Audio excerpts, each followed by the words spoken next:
Hello and welcome to High Five Live. Hi, good morning. Thank you for inviting me. Oh, we're so happy to have Veronica Castro with us today. She has Dr. a Veronica fascinating, Castro. yes, she has a fascinating story and such wonderful, inspirational stories to tell us. And One of our great heroes. yes, in fact, we met her just a while back. She is from Venezuela. And it was kind of fun how this happened because we were preparing for a Roots Tech presentation and decided we wanted to interview outstanding young adults from around the world. So we contacted some of the leaders. One of the couples is named the Foots, and they happen to be directing over 90 couple missionaries around Europe. And they called all of them and said, who are your most outstanding young adults? And Veronica's name was handed to us. So they said, oh, you ought to talk to Veronica. She has a remarkable story. And since then, we've had a chance to do a special Roots Tech presentation. Yes, we do. And so we had a live panel discussion with young adults from around the world. And so we had Veronica and we had young adults from Africa and Croatia and England and Spain and Portugal and Argentina and America. And it was amazing. And we invite you to watch that anytime. This is the title that you look for on rootstech.org. And we had a great time getting to know these wonderful young adults. And they were actually featured in the church news. So you can see a synopsis of the webinar. And it was just stories are amazing. So fun. So that's how we got to know her. And now we feel like we're just old friends, even though we've never met face to face until the webinar. Yeah. And now, and this is sort of face to face. But she does have an amazing story. She grew up in Venezuela. And what made you decide to go to medical school? Such a decision. I'm not entirely sure because I decided when I was a very young child. I probably was like 6 years old. I did had an uncle that was a doctor, and we spent a lot of time on the clinic that he worked at. I don't know if being in that ambient, like, kind of made me want to be a doctor. But as I was growing up, and you see movies, you see TV shows, you're surrounded by family that it's a doctor, and you have family that gets sick, and you attend the doctors, and you spend time in them, and you see everybody rushing to help people, and you see how they can help them and cure them. So it was like the first profession that was enlightened to me. So I kind of followed that path. And, when you're 6 years old and you say, oh, I want to be a doctor, like your mom helps you. So you're always focusing that you need to study hard if you want to be a doctor. So you need to do your best to be the first one because, I think in almost every country to go to med school, you need to be like on the top of the top all the time. And, you'll need to have good grades and good recommendations to go to the university. And then you need to prepare yourself before time, because when you get to the university, no matter what you did in high school, elementary or middle school, no matter how good you were, you will find out that in university, that's probably not the same. So you need to, it's like doing a marathon, and you prepare years before doing the marathon. So I think because I decided that as a child and everybody encouraged me and I received help from everybody, I ended up doing that. And I love my time at the university. I met very good friends. I learned a lot of things. I learned that being a doctor is not only what we see outside, and when we go to the doctors and see everybody rushing around, it's something really deep, and you connect to so many people, and so many people put your trust in you. That can be scary, but you don't have time to be scared. So you just like everybody, like, okay, I will help you. I'm not scared. I will help you. That's amazing. I love that story. I was in pre-med for a long time, and it's my other love. Besides teaching. And I just admire you so much. We have a grandson that's doing that right now at Mayo Clinic, and he's finishing up his medical training, and it's so fun to listen to his stories. We're so proud of you. Wow. That's right. And so after you graduated, you went to Spain, excuse me, and had quite an experience there. Do you want to share that? What happened? Maybe not. I wanted to stay at my home country. When I was in med school, I thought I wanted to do my postgrad at my home country, but it was a dangerous place to live, and I didn't feel safe there. So I wanted to leave the country, and I had several countries that I could go to, and I researched. I had several options, and I decided to move to Madrid, to Spain, even though most of my family didn't want to. And some people told me like, what are you doing? But I was young. And, sometimes when we are young, we don't listen to people.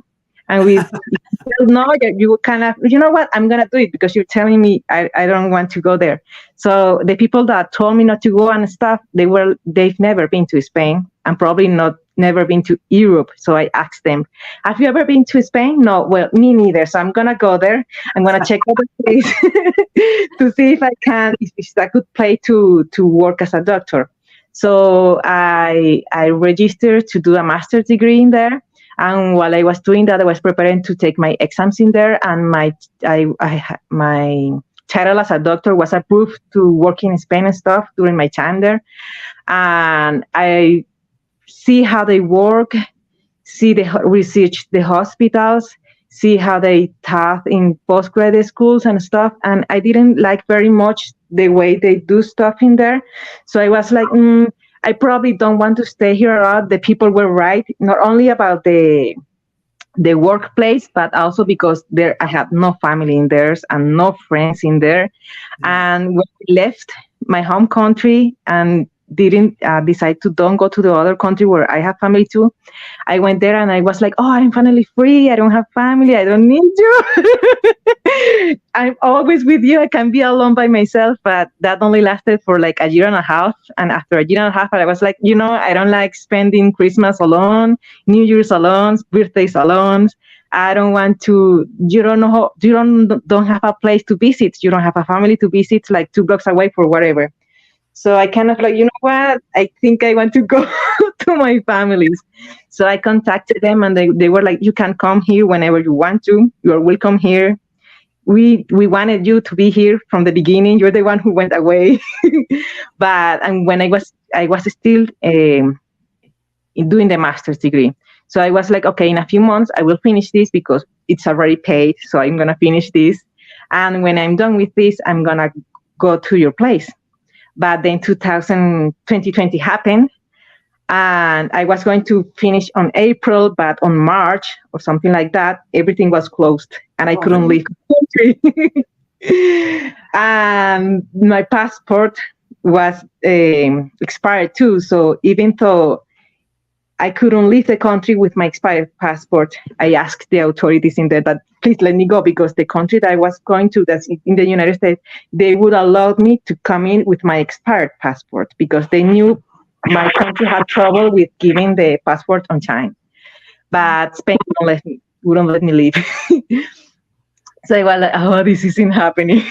So I spent all the pandemics, and at first, even if they would let me go with my expired passport, most of the country wouldn't allow people coming from Europe if they were in quarantine in another place for like 40 days or something like that.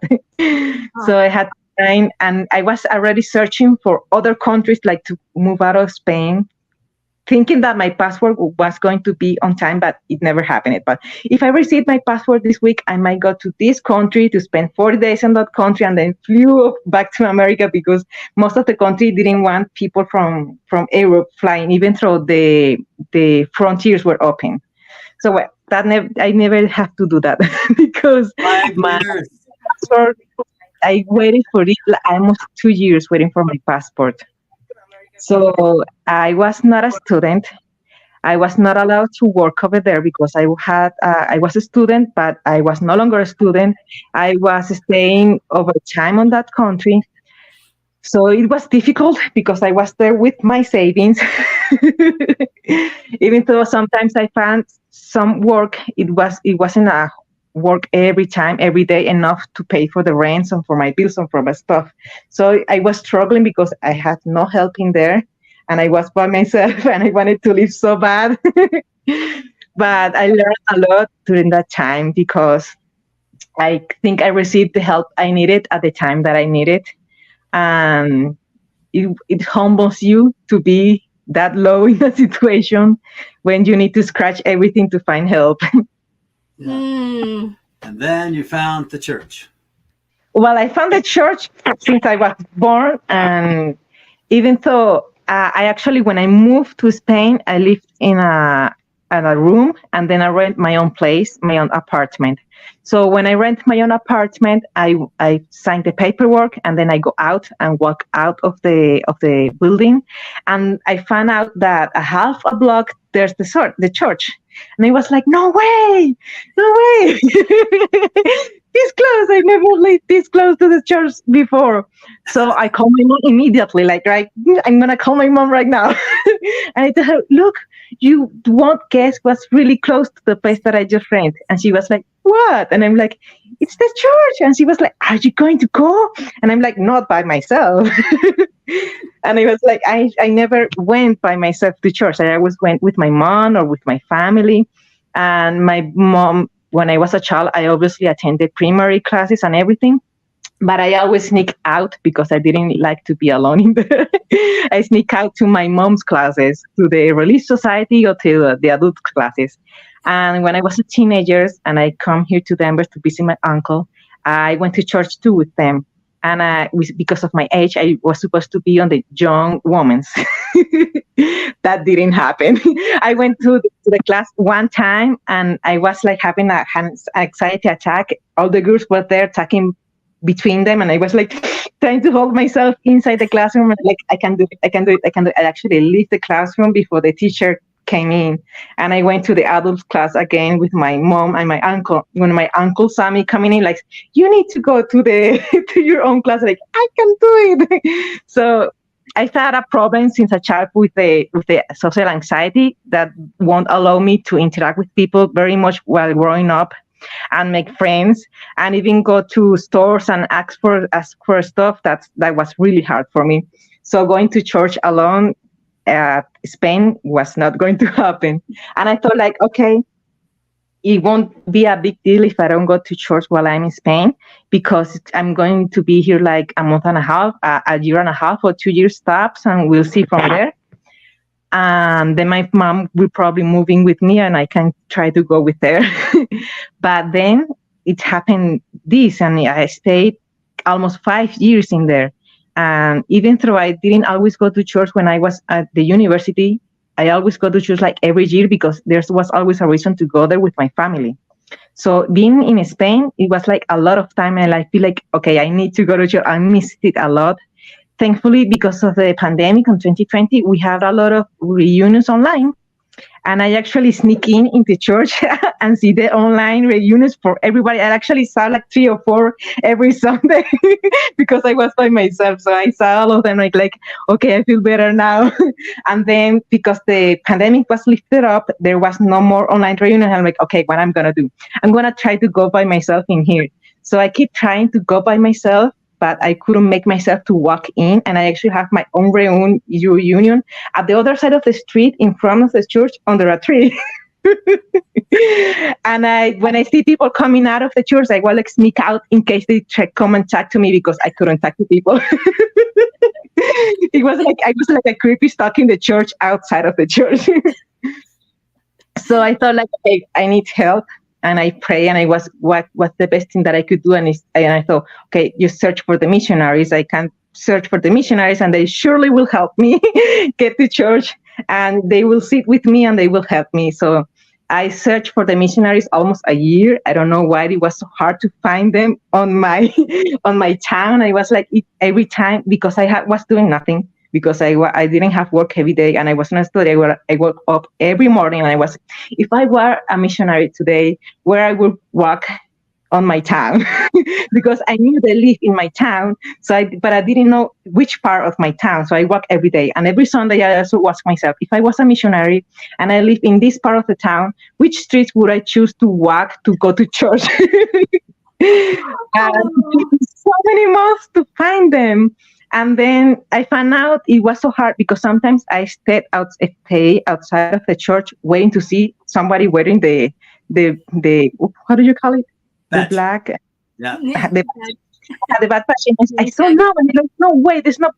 I know there are missionaries in here. So apparently, because I didn't do that every Sunday, because sometimes I choose to walk around to see which way they choose to go to the church.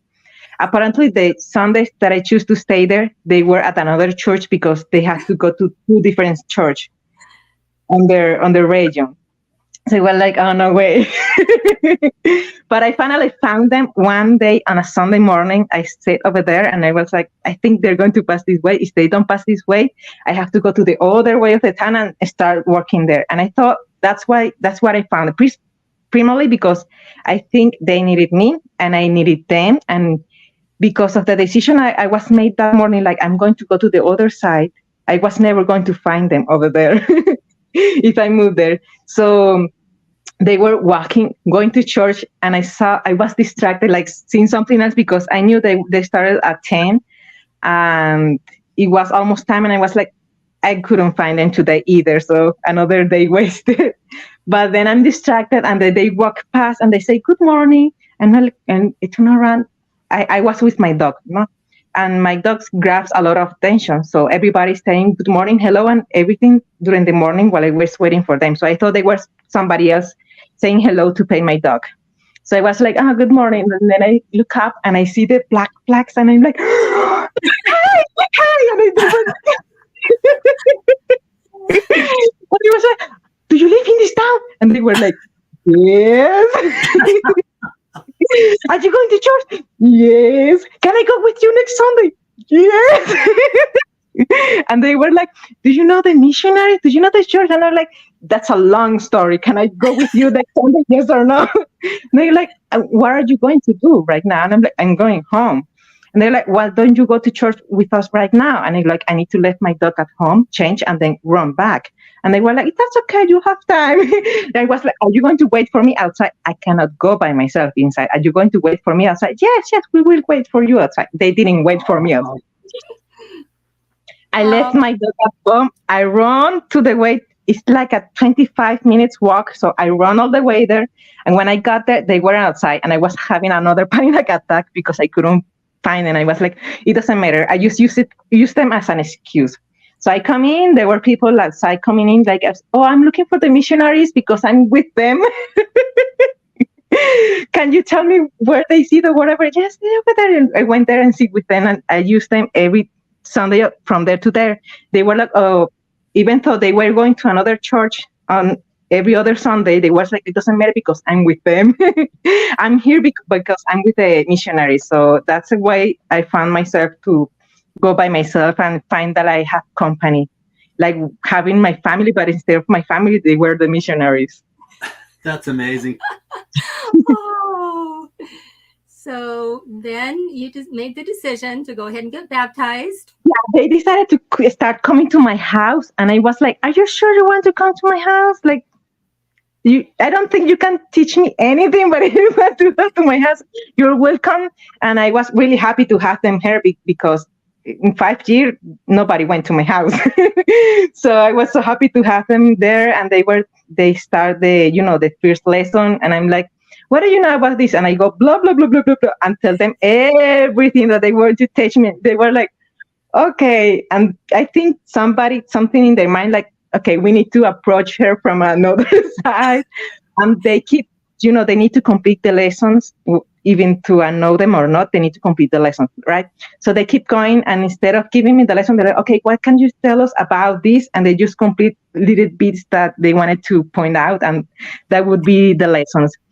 And they were like, the first day they went there, I was like, I don't have a problem. I actually decided many years ago that I want to get baptized, but I want to be with my family. And they were like, woo!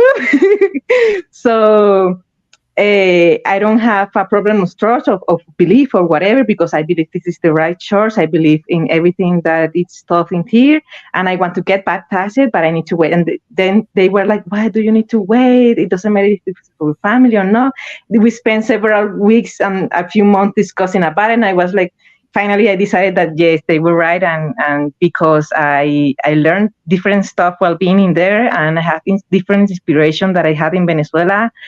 I decided to get baptized in there, and thanks to that, I was able to go to the temple in there.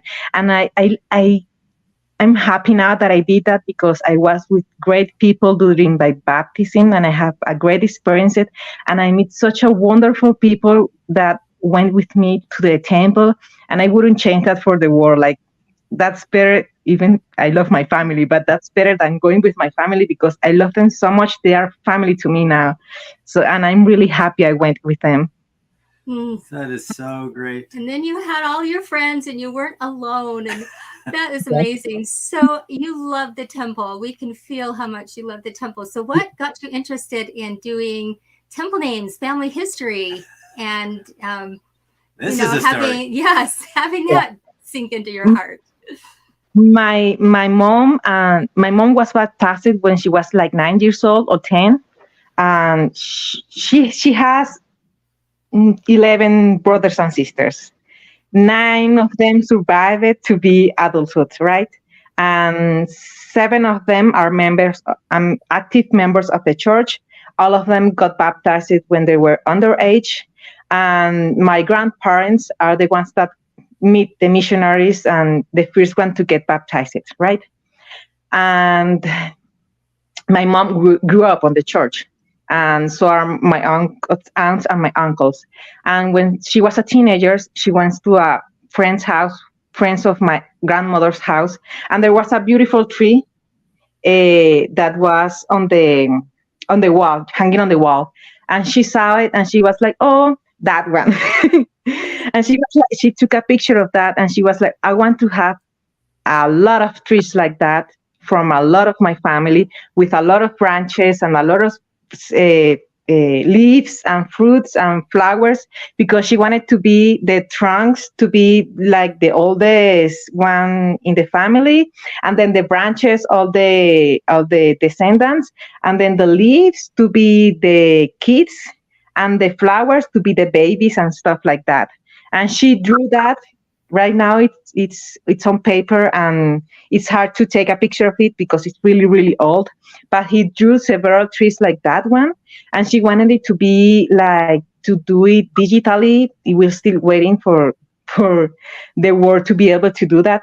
But she started that. She started taking lessons, and she started it with a notebook, taking notes, asking to her mom, to her family. And then when the family couldn't help her anymore with names, she started going to the family search rooms at church. She started that when she was a teenager, and when she was in her 30s, and I was a young child, she was still doing it and still searching for information. So we went to church like 3 to 4 or maybe more days a week. And we spent a lot of time in there because we were searching for the microfilms, because there wasn't internet or computers at that time. We had to use microfilms. So I saw her doing all that work, and I saw why she was doing. She explained to me what she was doing, why it was so important that we do the work for them, and that we found them, and that we could seal them together, get them baptized, that they were waiting for us, that it was our responsibility to find them and help them, because they've been receiving the classes on the other realm, and they are waiting for us to help them what they are already been accepted in there. So she's always like, every time we need to keep searching for the names, and we need to keep finding them, and you need to think of them that they are there, seeing how all of the rest of the other people in there are getting help from their families. Like, imagine them sitting on a chair, and they stand up and leave, and your family's still there, sitting there, waiting for you. So the longest you take, the longest are they waiting. So you wouldn't like to be there waiting, like they are waiting. So you need to help them, because it's a way to help them progress. So she couldn't do all the work by herself because that's too many names. So I remember we used to print them in blue, pink, and yellow. I don't remember that part. And she would go to the table and hang out, beg people to help her with the names. I remember doing that. So she took a lot of time to do that at church, and took a lot of time to go to the temple and hang out the little cards. And it was important to her. So it became important to me. She also allowed me to start my own family search with my branch father's family side. And it was wonderful. It was wonderful, and it helped me do my own stuff. And she it was he helped she helped me use the microfilm, and I was so happy when I found them on the microfilm, the names that I was looking for and the dates. And she taught me how to look up, like, when you find a name, there's the names of the relatives on top, so you use that to then search for these people at another microfilm from the day that the year you guessed that they were born. And then when you find that microfilm, you will find the names of the fathers. And then you go up and up and up and up by searching from microfilm to microfilm from a different age. So that's how she taught me how to use family search. Before, it was so easy, like right now, that you just type a name and you got everything in there. But That's incredible. because I learned it the hard way, it taught to me the importance of it. And we had so many names. When I was going to the temple in Spain, I opened my account for the first time because I was using my mom's. So I opened my account for the first time, and I put everything in there and have my own tree and everything. And I saw that my mom has like 2,000 pending things to do in the temple. Like, how do you have so much in there? And sadly, right now, I can only do baptisms. There were like 3,000 baptisms. And even though she has 2,000, she always goes down like 1,000 and then goes up again to 2,000, because she gets it to the temple, but then she gets more names and more names and more names. So it goes up and down, up and down, up and down. So because I knew she would give that baptism away, I was like, you know what, Mom? I called her like, Mom, I'm going to the temple next week. Could you please hold on those 300, because I'm going to do it. Don't give it away. I want to do them. I feel like I need to do them, and I would gain the experience of going to the temple, and I would like to do all those names. I actually call people and see like, oh, how many names is it possible to get to the temple? Like 100, 220. They were like confused, like, how many names do you have? And they were like, just take whatever you have, and when you get there, we'll see how many they let you do. And I go, okay. So sometimes I the Jordans are the missionary elders that are in my church in Madrid, and they were the one to help me get to the temple every time, because it's really close in Madrid. It's just like a 25 or 30-minute drive, but you can spend two hours on public transportation. So they will help me get there giving me the ride. And every time we went, I do like 16 or 30 or 15. I finished doing the 300s like really quick with them. And every time they were like, oh, we have this opportunity, but I was like, yes, I'm going, put me in. And if you ever go by yourself, ask me out. I'm available. I'll be there. Oh, that is so inspirational. Veronica. Yes, you are such an example. Boy, when you decided to be a member of the church and do the work that the Lord has cut out for you, you jumped in with both feet and have never stopped. And how many people on the other side of the veil are just jumping up saying, yes. Yeah. I'm always so happy when I'm doing it. Like Sister Jordan was like, I cannot believe your face. You're always smiling all the way. And then you actually go out and the rest of the week, I'm so happy. So happy. I love it. I love it very, very much. Great. Oh, that is so wonderful. Well, is there anything else you'd like to leave us with? Thank you so much for being here today.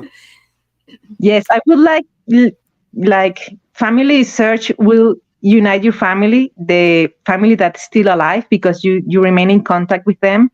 And for example, because I have plenty of relatives that are members of the church, it helps them that right now it's online, so you can just search, share what you have found, and they can use it. And I have family in Brazil. They go to the temple in Brazil. They use the information that we put in. We have family in Colombia. We have family in the United States. We have family everywhere. So it's a good way to stay connected, and it's a good way to teach your little children they can start young doing their stuff, and you can show that the importance of them, and that's something that they will build up inside of them, and it will help your family in here and on the other side of the bed forever, because they will grow up and they will be people that they know how important it is, and they will keep up the work. Such So a I know beautiful that's testimony. blessed my mom's life like a lot, a lot, a lot, and I know it bless everybody. It probably not on the way that you wish, that you want, but you will receive the blessings that you need. So it's something that Amen. you need to put it in your Yeah. family. Thank So you, Veronica, true. so Oh, much. thank you so much for sharing that. And thanks for all you're doing to gather Israel on both sides of the veil. You're Thank you so amazing. much for inviting me. I enjoyed it too much. Thank you so much. So fun. Share this with everyone, all our wonderful guests. This is so inspirational. This sweet, wonderful Dr. Veronica has just dedicated her life to bless people everywhere, and especially those that are waiting so much for the beautiful blessings of the covenants of the temple. Thanks, Veronica, so much. Have a great day. Bye-bye. See you. Thank you.